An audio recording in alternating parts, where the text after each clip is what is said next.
Buenas noches, hermanos. Vamos a meditar en la palabra de Dios. Vamos a buscar en el Evangelio según San Juan, capítulo 9, versículo 1 al 3. Una historia, hermanos, que solamente está relatada por el evangelista Juan, por el apóstol Juan. Ningún evangelio, ni Mateo, ni Marcos, ni Lucas hablan sobre esta historia, solamente Juan. Y es importante conocer lo que dice esta historia. Dice así: Al pasar Jesús vio a un hombre ciego de nacimiento, y le preguntaron sus discípulos diciendo: Rabí, ¿quién pecó, este o sus padres, para que haya nacido ciego? Respondiendo Jesús: No es que pecó este ni sus padres, sino para que las obras de Dios se manifiesten en él. La curación de un ciego de nacimiento, hermanos. Podemos pensar en lo que este hombre había padecido toda su vida, no conocer el rostro de sus padres, no haber visto nunca un amanecer, no haber visto nunca un atardecer, no conocer los colores, no haber visto una flor. Qué, qué triste no haber conocido nunca el rostro de un familiar. Eso es estar ciego, hermanos. Y muchos, en el transcurso de su vida, por algún accidente o alguna enfermedad, pierden la vista. Y sucede esto. Pero este hombre había, había nacido sin vista. No conocía nada de esto que hablamos. Y para nosotros puede ser algo difícil pensar que este hombre no podía conocer nada de esto. Fíjense, hermanos, dice la palabra de Dios en esta historia que acabamos de leer. Al pasar Jesús, vio un hombre. Jesús lo vio, no el ciego a Jesús. Jesús pasaba por allí y vio un hombre de nacimiento, que era ciego. Dice, versículo 2: y le preguntaron sus discípulos diciendo: Rabí, ¿quién pecó, este o sus padres, para que haya nacido ciego? Los discípulos pensaban que la ceguera era por causa del pecado. Ellos estaban asumiendo y daban por sentado que era así, que él estaba ciego por algún pecado que tanto él o sus padres habían cometido, y él estaba pagando a través de la ceguera. Y esta era una ideología en el judaísmo en ese entonces, que el sufrimiento era consecuencia de los pecados específicos. Y tenían en conocimiento lo que decía la ley de Moisés. Moisés dice en Éxodo 25: No te inclinarás a ellas, ni las honrarás, porque yo soy Jehová tu Dios, fuerte, celoso, que visito la maldad de los padres sobre los hijos, hasta la tercera y cuarta generación de los que me aborrecen. Ellos tenían conocimiento que los hijos pagaban por los pecados de los padres, y no solamente los hijos, los nietos también. Y debemos entender, hermanos, que el pecado siempre produce un sufrimiento físico o un sufrimiento mental, pero siempre es algo que se sufre, que se padece, ¿sí? Dice la palabra de Dios, podemos conocer ese versículo que muchos lo conocemos de memoria, porque la paga del pecado es muerte, mas la dádiva de Dios es vida eterna en Cristo Jesús, porque la paga del pecado es muerte. Esa era la ideología que conocían los, los judíos de ese entonces, ¿sí? Y debemos entender que es cierto que a través del pecado de uno mismo podemos tener consecuencias a través de la enfermedad y a través de la muerte, ¿sí? A menudo sufrimientos por causa del pecado. Pero ¿saben qué, hermanos? También eh, la familia puede sufrir por nuestros pecados, ¿sí? La esposa, los padres, los hermanos. ¿Y saben qué? La iglesia. La iglesia puede sufrir por los pecados de otra persona, de un hermano, de un congregante. Conocemos la historia, está relatada en el libro de Josué, en el capítulo 6 y el capítulo 7, parte de eso también del 6 y el capítulo 7 completamente de Josué. Fíjense, hermanos, vamos a leer una parte de Josué 6, 17 al 19. Dice así: Y será la ciudad anatema a Jehová, con todas las cosas que están en ella. Solamente Rahab la ramera vivirá. con todos los que están en casa con ella, por cuanto escondió a los mensajeros que enviamos. Pero vosotros guardaos del anatema, ni toquéis alguna cosa del anatema, no sea que hagáis anatema al campamento de Israel y no turbéis. Mas toda la plata y el oro y los utensilios de bronce y de hierro sean consagrados a Jehová y entren en el tesoro de Jehová. El pecado de Acán, hermanos.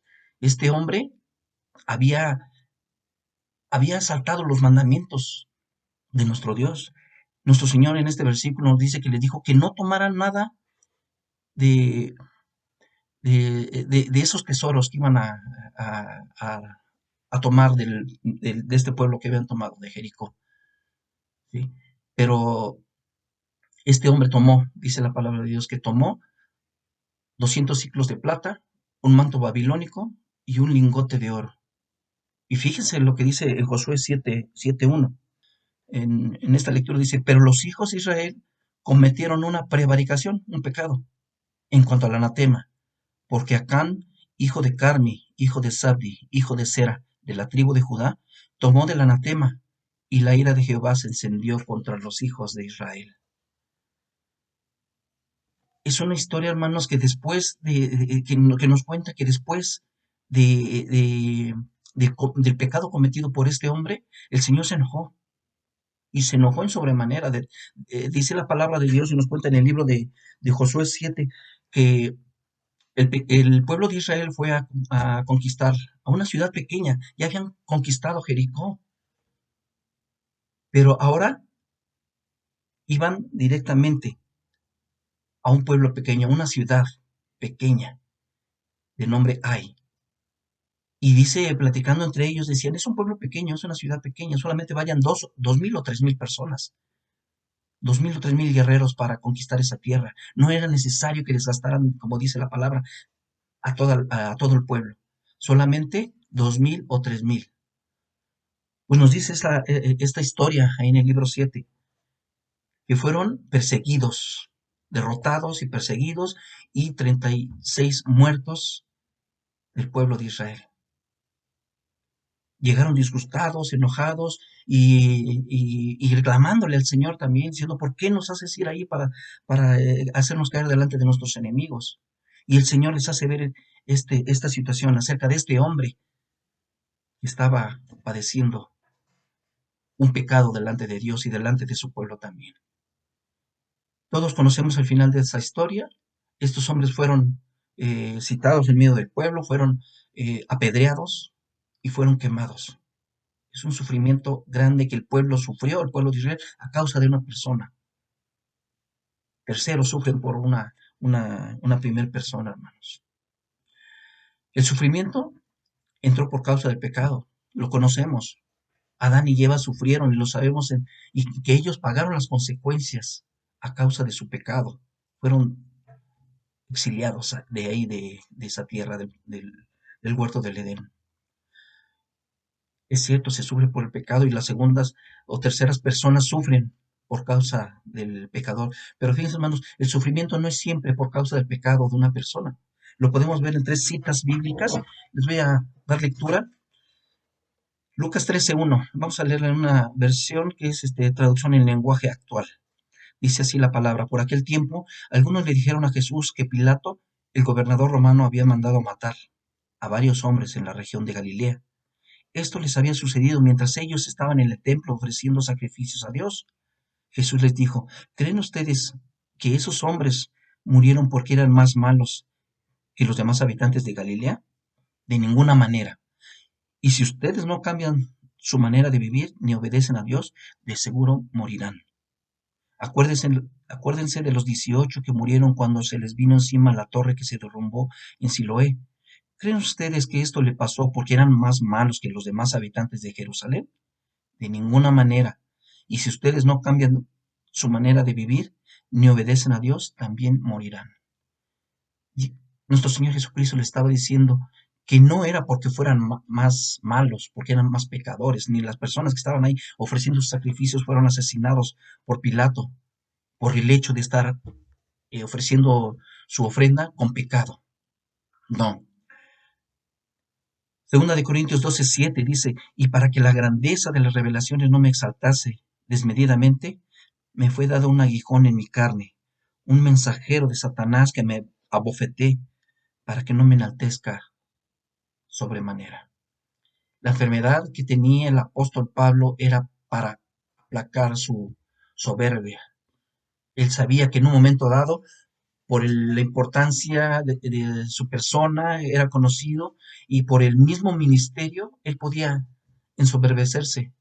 Y no, dice que le fue dado ese aguijón para que no se enalteciera de sobremanera. Dice este versículo 3 que de nuestra lectura en Juan 9:3. Respondió Jesús, no es que pecó este ni sus padres, sino para que las obras de Dios se manifiesten en él. Para que las obras de Dios se manifiesten en él. Dios quiere que la gente sepa de su amor. Dios quiere que la gente sepa de su poder. Hemos visto hoy en día, hermanos, a través de este virus del COVID-19, muchos hermanos, no solamente en nuestra iglesia, no solamente en la iglesia de nuestro México, sino en la iglesia universal, han, han sufrido, han padecido enfermedad grave y hay muerto a muchos de ellos. Pero ¿saben qué, hermanos? La obra de Dios se manifiesta a través de esta situación. Muchos de sus hijos, muchos de los familiares se han convertido al Señor, porque el Señor ha llamado a las personas que están a nuestro alrededor también. Para que la obra de Dios sea manifestada, suceden también el sufrimiento, las enfermedades, y es importante, hermanos, que nosotros lo podamos entender. Dios puede mostrar su poder y su amor en medio del sufrimiento. Hemos conocido a mujeres, a hombres, grandes siervos de Dios que han padecido esta enfermedad y han muerto, pero yo les puedo apostar, hermanos que han sabido que sus hijos han aceptado al Señor en su corazón, han dado su vida también con un dejo de gozo, de alegría. Es cierto, el cuerpo sufre, pero el corazón está alegre y está contento. Podemos ver esta historia, hermanos, versículos 6 y 7 del libro de Juan, del Evangelio de Juan. Dicho esto, escupió en tierra e hizo lodo con saliva y untó con el lodo los ojos del ciego y le dijo, ve a lavarte en el estanque de Siloé, que traducido es enviado. Fue entonces y se lavó y regresó viendo. Dice nuestro Señor Jesucristo, ve y lávate. Haciendo lodo, puesto el lodo en los ojos de este ciego, le dijo, ve y lávate. Y saben qué, hermanos, este hombre obedeció y tuvo fe. No tuvo fe en el lodo, en lo que le había puesto Jesús en los ojos. No tuvo fe en las aguas en las que el Señor Jesucristo fue y le dijo, lávate. Él fue en obediencia. Quizá conocía poco a nuestro Señor Jesucristo, quizás lo conocía solamente por lo que se decía, por los grandes milagros, por las proezas que nuestro Señor Jesucristo había hecho en esos días ahí. No obstante, el no conocerlo él hizo lo que nuestro Señor Jesucristo le pidió. Y dice la palabra de Dios que él fue, se lavó y regresó viendo. Un nuevo mundo se había revelado ante los ojos de este ciego y podía ver ya los colores, podía ver a las personas, a los rostros, conocer realmente cómo eran, cómo iban vestidos, poder conocer quizás los montes, el sol, el azul del cielo. Es un, es un milagro tan maravilloso. Y este hombre por primera vez había visto a sus familiares, quizás que estaban ahí, a sus amigos, al pueblo, todo que estaba reunido.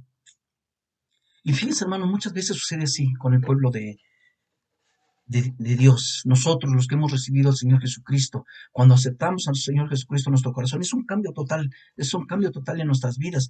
Y descubrimos lo fácil que es entender las cosas que Dios nos pide. Empezamos a ver las cosas desde un punto de vista, no nuestro, sino un punto de vista de Dios. Fíjense lo que dice en la segunda carta a los Corintios. Segunda carta a los Corintios, del 14 al 16. Dice así, pero el hombre natural no percibe las cosas que son del Espíritu de Dios, porque para él son locura y no las puede entender, porque se han de discernir espiritualmente. En cambio, el Espíritu juzga todas las cosas, pero él no es juzgado de nadie. Porque ¿quién conoció la mente del Señor? ¿Quién le instruirá? Mas nosotros tenemos la mente de Cristo. Tenemos la mente de Cristo, hermano, y podemos ver las cosas desde un punto de vista diferente. Podemos entender que tenemos el sufrimiento porque Dios tiene un propósito a través de ese sufrimiento. Podemos entender que hay enfermedades, que hay necesidades, que hay problemas, pero todo es para la obra del Señor. Todo obra para bien a los que conocemos y entendemos el mensaje de la salvación en nuestras vidas. El hecho de que este ciego pudiera recobrar la vista tuvo consecuencias, dice el versículo 8 y 9. Entonces los vecinos y los que antes que habían visto que era ciego, decían, ¿no es este el que se sentaba y mendigaba?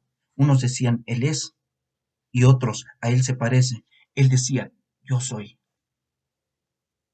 Tenían dudas, había una controversia ahí diciendo primero, si este era realmente el hombre ciego que habían visto, que habían toda su vida conocido, porque siempre había estado ahí ese hombre. Dice la palabra de Dios que algunos dijeron que sí, otros dijeron, pues se parece. Y él aceptaba y dice, yo soy la persona que estuvo aquí años y años, toda mi vida ciego, ahora puedo ver y soy yo. Pero saben que este pueblo no aceptaron el testimonio. Versículo 11 dice, respondiendo él, le dijo, aquel hombre que se llama Jesús hizo lodo, me untó los ojos y me dijo, ve a Siloé y lávate. Y fui y me lavé y recibí la vista. Él estaba dando su testimonio de lo que había sucedido para recobrar la vista. Versículo 13. Llevaron ante los fariseos al que había sido ciego. El pueblo lo llevó delante de los fariseos pensando que ellos pues iban a dar respuesta realmente y para constatar si realmente era eso cierto. Y hubo otro altercado también con los mismos fariseos. Versículo 14 al 16, hermanos, dice, y era día de reposo cuando Jesús había hecho el lodo y le había abierto los ojos. Volvieron pues a preguntarle también los fariseos cómo había recibido la vista. Él les dijo, me puso lodo sobre los ojos y me lavé y veo. Nuevamente este hombre estaba dando testimonio de cómo recuperó la vista. Pero ¿saben qué, hermano?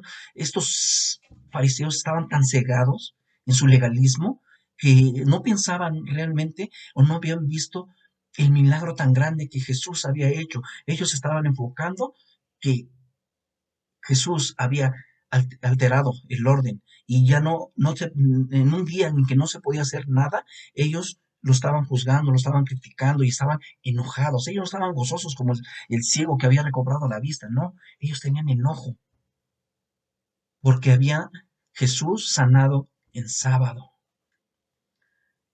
Y ellos una y otra vez. Leímos el 15, versículo 15, y volviendo pues a preguntarle también los fariseos cómo había recibido la vista, él les dijo, me puso lodo sobre los ojos, me lavé y ahora veo. Y fíjense lo que dice el 26, versículo 26, le volvieron a decir, ¿qué te hizo? ¿Cómo te abrió los ojos?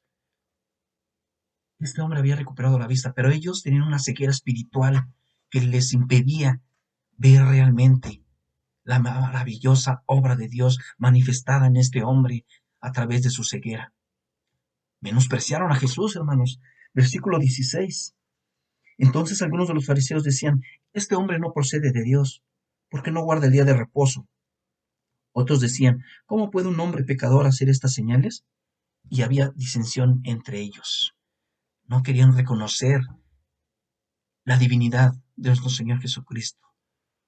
Ellos dudaron y dudaron mucho, que tanto así dice la palabra de Dios en el versículo del 18 al 23, solamente les comento para que ustedes le den lectura, hermanos, pero es un pasaje que nos habla muchos detalles de esta historia grande. Dice la palabra de Dios que llamaron a sus padres y le preguntaron, ¿es este tu hijo? Y le preguntaron, ¿cómo recuperó la vista? Pues sí, este es mi hijo, decían los papás. Pero ¿cómo recuperó la vista? Pues no lo sabemos, pregúntale a él. ¿Y saben qué, hermanos? Ellos decían, pregúntenle a él. ¿Por qué? Porque ellos tenían miedo, porque les habían dicho que el que hablara de este hombre podían expulsarlo de la sinagoga. Tenían miedo de las represalias que los fariseos y el pueblo en general podían tener para con ellos como padres. Muchas veces como cristianos nos podemos encontrar que recibimos críticas también al aceptar a Jesús en nuestro corazón. Nos pueden catalogar muchas personas de ser diferentes, de ser inclusive hasta mejores, pero no con una crítica sana, sino con una manera de hacernos sentir mal. Pero eso debe ser todo lo contrario, debe de causar gozo en nuestro corazón. Dice la palabra de Dios, bienaventurados sois cuando por mi causa os vituperen, os persigan y os digan toda clase de mal contra vosotros, dice, mintiendo. ¿Cómo sucede cuando vamos en la calle, cuando vamos en el metro con nuestra Biblia? Nos ven raro, nos ven raro, ¿sí? Sea que saquemos nuestra Biblia, nuestro libro, nuestro celular, nos ven raro porque dicen, este hombre es cristiano, ese es de los aleluyas, ese es de los hermanos. ¿Cuántos adjetivos nos pueden dar hacia nuestra persona? Pero ¿sabes qué, hermano? Esto debe traer gozo a nuestro corazón. Y tratarán, hermanos, tratarán de hacer que usemos malas palabras, tratarán de hacer que reneguemos de nuestra fe, pero tenemos de nosotros de tener nuestra fe arraigada en el conocimiento, en la vida, en el testimonio y en la obra de nuestro Señor Jesucristo. Dice el versículo 35, oyó Jesús que le habían expulsado y hallándole le dijo, ¿crees tú en el Hijo de Dios? Fíjense, hermanos, hay una palabra que me gusta, dice, respondió él y dijo, ¿Quién es, Señor, para que crea en él? Versículo 37, le dijo Jesús, pues le has visto, y el que habla contigo, él es. Versículo 38 también dice, y él dijo, creo, Señor, y le adoró. Creo, Señor, y le adoró. Hay dos cosas que hizo este hombre que son un ejemplo para nosotros, creer y adorarle. Creer, creo todos sabemos, adorarle en este momento, no solamente a través de estar presente en las reuniones que se hacen presenciales o virtuales, como es este caso. No, el creerle, el adorarle es seguirle, es obedecer sus mandamientos, es obedecer su voluntad, tener el ministerio que el Señor nos ha dado de predicar, de extender el Evangelio, de poner en práctica cada uno de los dones que el Señor nos ha provisto, de ir a nuestra iglesia, de trabajar, de extender el mensaje. Y podemos entender, hermanos, quiero comentarles esto para concluir, podemos entender que podemos sufrir, podemos tener muchos problemas, hermanos, pero entender que la obra de Dios se manifiesta a través de estas situaciones y experiencias que podemos tener cada uno de nosotros. El ciego conoció a Jesús y fue bendecido en gran manera al recobrar la vista y al aceptar al Señor en su corazón. Él le creyó y él le adoró. ¿Usted puede creerle y puede adorarle? Es una pregunta que tenemos que meditar. Los dejo con esta reflexión. Vamos a meditar sobre ella y que el Señor les siga bendiciendo.